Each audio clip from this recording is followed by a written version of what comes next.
2 weeks ago, the Supreme Court of the United States overturned Roe v. Wade, a 1973 case that made abortion legal across the country. In the time since Roe was passed, but especially in recent years with the rise of far-right extremism, the case has been the target of many attacks from pro-life conservatives. The case that overturned Roe, Dobbs versus Jackson Women's Health Organization, has been lauded as a victory for religious and pro-life politicians, but many on the left have warned about the dangers that the case poses to women's rights and safety. So today, let's just talk about our own opinions on the case and the implications that it has for the future. First of all, I think my opinion is personally that I am pro Roe v. Wade. So we're just gonna put that out there. Me too. Okay. So I think a major problem in this case is that the Supreme Court decided it, but it's not a popular opinion. Yeah, I mean, I think it was probably significantly less popular in 1973 when Roe was passed, but at this point, abortion is thought of by so many people as a right, and the fact that it's been taken away is just really scary. Yeah. So I know that, okay. So Roe v. Wade comes from the 14th Amendment, which basically, it indicates that it protects the right to privacy. And the way that it was overturned was in Dobbs, which is a case that the Supreme Court just decided on 2 weeks ago, like you said. And essentially they just said, well, abortion is not protected under federal law. So whenever that Supreme Court decision was released, then it went to state laws, and state laws can be varying and different. So it depends what state you live in, that kind of thing.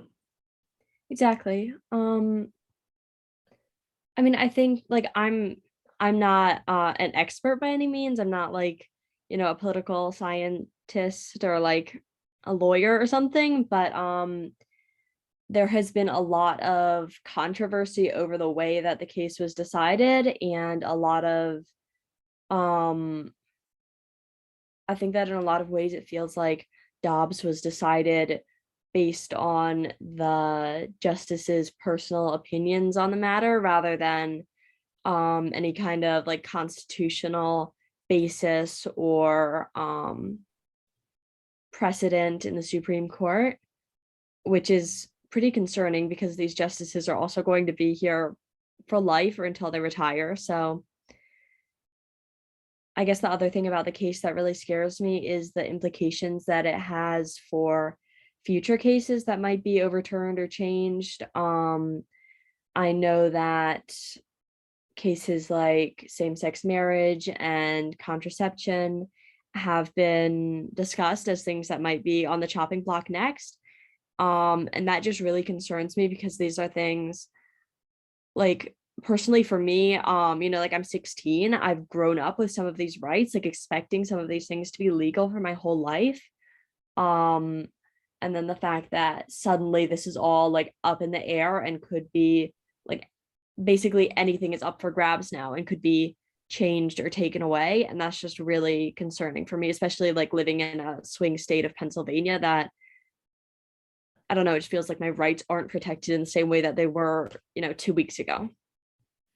Yeah, I definitely agree with that. It does feel like we're kind of going backwards and it makes very little sense. Yeah, the implications, well, there's two sides of the implications. There is, of course, the future cases. I think Clarence Thomas in his decision specifically mentions the same-sex marriage case, same-sex sodomy laws, which yeah, and then he mentions birth control.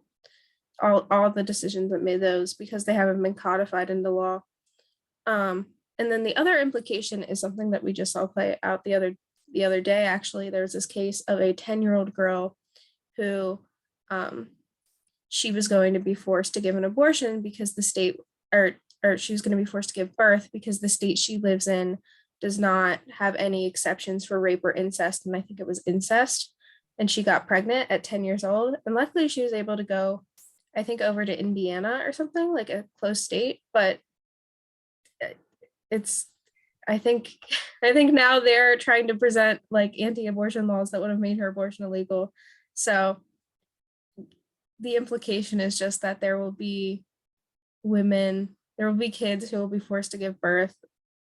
There will be a lot of women who will die in childbirth because those kind of pregnancies, a lot of them are terminated, like their split decision terminated when they need to be for the mother's health. And there's going to be a lot of women who are going to suffer. There's going to be a lot of women who are going to die. And I think that's a really scary consequence of this.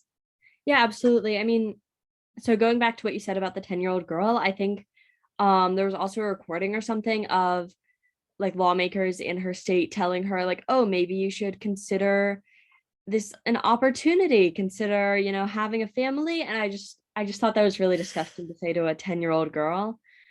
Um and then also like everything else you said is 100% true. Like I was reading an article maybe a week ago from the New York Times about the abortion laws in Poland, which are very strict, and they do have exceptions for, I think, rape and situations that endanger the mother's life.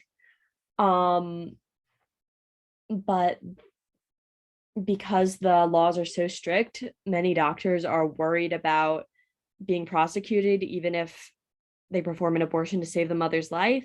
So there have been like several cases of women who have just died because their doctors refused to perform abortions, even ones that would have technically been legal because they were just so worried about being prosecuted. And then even for the rape exception, you have to get very clear evidence. Like you can't just say, "Oh, I was raped." You have to have all this proof, and there are just so many like hoops for women to jump through that it makes abortion, even if it's technically legal in certain cases, practically illegal in almost all cases. And I just think like that's definitely the direction that some states in the US are going in right now. Like even if that they say like, oh, we're, if you were raped, if it's endangering your life, you're going to be fine. You don't have anything to worry about. That's just not the case. Yeah, a lot of these states don't have exception laws, which is the Right. problem. And I think the federal one that they decided on didn't really have exception laws, except for I think it said medical emergencies in that one. But even in some states, they just aren't doing medical emergency abortions because they don't think that it's right. Yeah, I mean, even beyond extreme cases like these where it's endangering the mother's life or it's rape or it's like obviously these horrible things like happened to the 10-year-old girl, I think even for regular people who just want to have an abortion, like they weren't raped, it's not a dangerous pregnancy, they just want to have an abortion. I think it's still really concerning that that's not really their choice anymore. I mean, like even if it's not going to kill you, even if it was like your mistake or whatever, there's still so many situations where having a pregnancy and giving birth could seriously mess up the mother's life. Like there are teenagers who are going to have to drop out of school, who are never going to go to college because they were forced to give birth. Even adults who don't have a lot of money, who can't take time off work, who already have children that they have to take care of. This is just going to mess up so many people's lives in so many ways. Also, I think it's kind of naive to force all these women to have children when and a lot of the responses is, well, if you don't want them, like put them up for adoption. The adoption and foster system in our country is not where it needs to be at all. It's overcrowded. There's not enough kids who are going to get adopted, and then if they end up overturning some of the same sex like laws, that's going to make it harder for same sex people to like adopt children, which it's just, it seems to be like they don't actually care about children whenever they come into the world. It's just when they're in women. Yeah, absolutely. I mean, I know I've seen those signs that are like, we'll adopt your baby. And it's like, it's so like you said, naive. It's like totally ignoring all the problems that the foster care system and the adoption system in this country have, and how overcrowded it is, the amount of like abuse and neglect in foster homes. It's just like it's totally ignoring all these real world problems, and not trying to address them to make it easier for women to choose to carry their babies. They're just outlawing abortion and not they're not willing to face the consequences or do anything about what their choices are going to cause. Yeah, I definitely see that as a problem. Um, so the other thing about Roe v. Wade is that it was a precedent case, right? Like it's considered like one of the cases that has been around for like, since the 70s. It's been about 50 years. But I think some of the problem is that it wasn't ever codified in the law. Like it wasn't ever passed through the Senate and the House. Like it wasn't ever actually made into law, which meant that it could be easily overturned if you have a conservative majority like we have now. So I think that that was probably something that was preventable, and something that I know that I would be angry at like my representatives for not doing something when they probably could have. Yeah, absolutely. I mean, it's been almost 50 years. We've had so many opportunities in this country to codify Roe v. Wade and all these other cases that are now in danger because of it. And I think that sort of plays into the somewhat questionable reaction even on the left to this, because I feel like I've seen so many politicians, so many liberal politicians, like making these nice speeches saying, oh, this is so terrible. I think Nancy Pelosi like read a poem or something. um but I feel like so many of these responses on the left are sort of lukewarm and not like taking responsibility for the actions that they could have taken or the actions that they need to take now. Like they're not doing anything to actually help women or protect the abortion rights that we have left in this country. I feel like it's just really frustrating to see so little action, even from people who are supposed to, be pro-choice and all this. Yeah, it's definitely, there is a lack of response from government, which is unfortunate. So not that I think that there's really a solution to this particularly, but what do you think like what do you think is the best thing that like we can do with this kind of thing? Honestly, like me as an individual, I'm not sure. Like I went to a pro-choice protest in Hanover like a week ago, which was it was really cool to experience. And I felt like, in that moment I was like part of something bigger and making a difference and stuff. But I feel like as far as the changes that we as, teenagers can actually make, like I don't know what I can be doing right now. Which like I've been trying to figure that out, but I don't know. Yeah, I think it's super frustrating to not really know what to do, because like I think the most that like I turn 18 in a little bit, so I think the most that that kind of thing, young people just need to vote. Yeah. Like like it just needs to happen. We have midterms coming up, and I think that, I mean, obviously the president is important, but I think arguably the like midterms and where you're electing your senators and your representatives, I think that might be even more important than presidential elections, just because those are the people who decide who has a majority in Congress, who's going to pass the laws that represent, your body. I know in PA, where we are currently, the governor's race is two candidates. Like Josh Shapiro has come out as pro-choice. Doug Mastriano is very, very pro-life, and he has a plan. PA is currently a state where you can legally get an abortion, but he has a plan to make it illegal to to have an abortion, and because of the way the Pennsylvania State Congress is, that's not going to be hard to do because there is a conservative majority. So I definitely think voting is important, and like it's not just party lines anymore. Like I think you said the statistic was 62% of Mhm. Americans. Where is that from? Pew Research Center. The Research Center. 62% of Americans agree that abortion should be legal. And so it is a majority of America. And I think if the people who can vote can go out and vote, then I mean, I think we're all tired of being told to vote, but I think that might help something. But Yeah, I mean, I think the thing that concerns me the most is like, yes, we in Pennsylvania, like if every pro-choice person in Pennsylvania votes for the right Democrats, like we can protect abortion in Pennsylvania. Abortion's going to stay legal in New York and California, but there are also states like, Texas, Idaho, all these like very red states that like they're not going to have um even if every pro-choice person in that state votes, they're not going to have representatives who will protect abortion for them. And like that's a problem with it being a state by state thing. Like there's so many people who, even if we can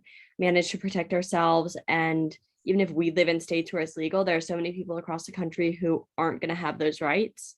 And even, there are a lot of states right now who are trying to outlaw even like going to another state to get an abortion. And it's just so scary that there isn't really anything we can do about that, because it's what the Supreme Court said, and we don't elect them. It's they serve for life. yeah, I think definitely part of this problem is the way our government is set up. The fact that there are 9 people in the Supreme Court and those people get ultimate judicial rule, they don't have to be, there's not enough checks and balances in my opinion, and they're also not, they don't represent the majority of America because they weren't put in by America, they're put in by the presidents. And I also know that a majority of them are older, which is Mhm. just not like the people who, I think we should have more people who represent younger people, because I think that is the more common demographic. Yeah, Like there's I think there's just, it doesn't represent America at all, and it's odd that they're making decisions for us. absolutely. I know there's been some discussion about like expanding the Supreme Court and adding more justices. What do you think of that? I think that could help somewhat, but the problem is that like if you expand it so many to under one president and they put in people, then the next president could just expand it more and put in more of their people. So I Right. think I think the main problem is just that the Supreme Court has been given too much power. Yeah, I agree. I don't know. I think just the fact that they are elected, that they are not even elected, but just put in place by one person at one point in time, and then they serve for the rest of their lives, is so like they don't represent the United States. And I think in a lot of ways they're also a very partisan institution. Like they're not, these totally neutral judges. They're voting along party lines pretty much.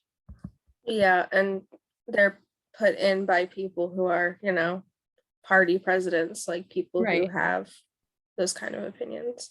Right. And I mean, even like if I don't know the names of all the justices, but if I Google it right now, like I can easily see like which ones are Democrats and which ones are Republicans. And I can see, all the Republicans were put in by Trump or by other Republican presidents, and all the Democrats were put in by Obama or Biden or whoever.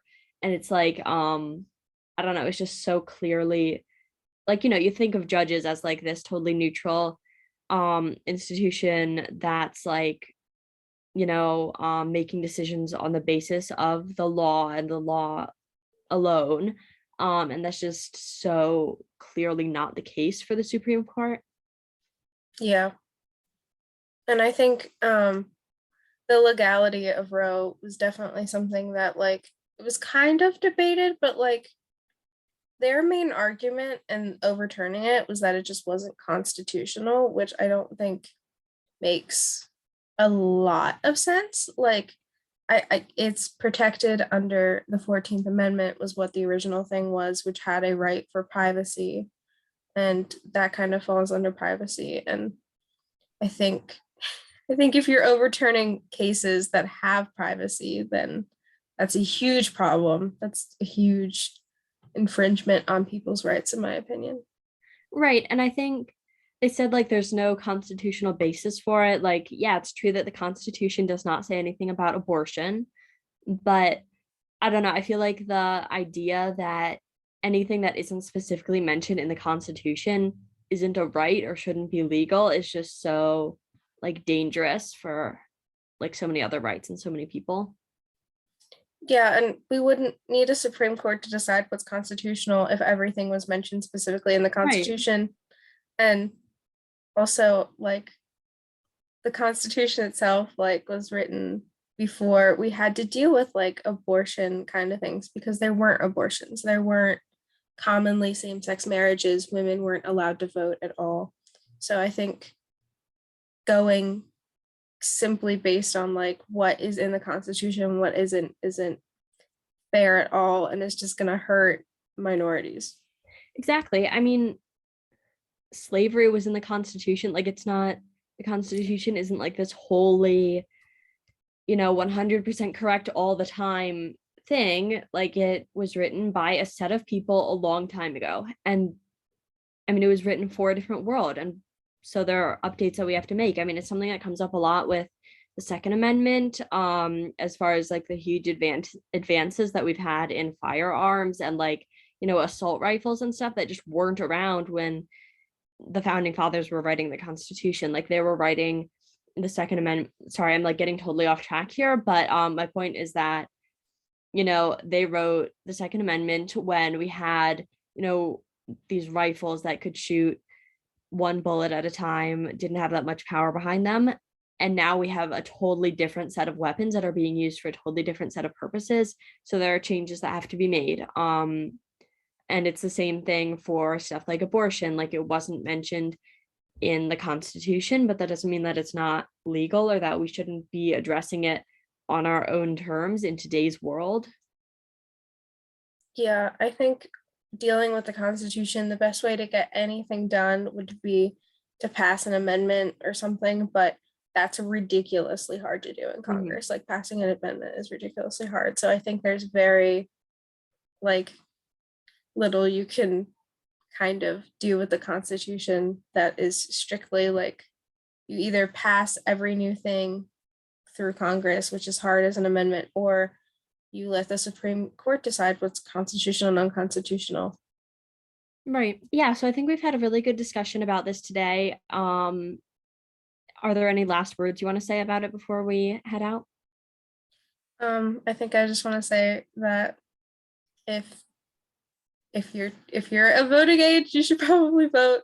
I don't know how much that'll do, but um, yeah, definitely vote and hope that our country doesn't continue to go backwards. Agreed. Yep. Voting is very important. Thanks for listening.